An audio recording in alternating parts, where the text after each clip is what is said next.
આ જે છે દાખલા તરીકે એક જો ઓઢવના જે કેસ છે, જે હિંમત રૂદાણીના જે મર્ડર બિલ્ડરના થયા હતા, એના જ પાર્ટનરે કરાયા છે.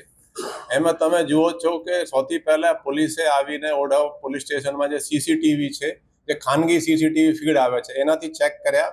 એનાથી આ મોટરસાઇકલનો નંબર મળ્યો. એ મોટરસાઇકલ કઈ બાજુ ગઈ છે એના નંબર મળ્યો. પછી આનાથી સીસીટીવીથી લીડ થઈને એવું જાયો કે આ બનાસકાંઠા બાજુ ગયા છે. તરત જ ત્યાં આપણા ડીસીપી ઝોન 5 જીતેન્દ્ર અગ્રવાલે બહુ એક્ટિવલી રાતમાં જ ત્યાં એસપીને સંપર્ક કર્યો અને ત્રણેય આરોપીઓને ત્યાં સિરોહી ડિસ્ટ્રિક્ટથી, કેમ કે આ આપણા ગુજરાતની ડિસ્ટ્રિક્ટને ક્રોસ કરી લીધા હતા, એટલે ત્યાંથી પકડ્યા હતા. અને પછી એ મનસુખ જે છે, મનસુખ લાખાણીને પછી અહીંયાથી પકડી લીધા. એટલે 4 આરોપીઓ તરત જ જો ડિટેક્ટ થયા છે.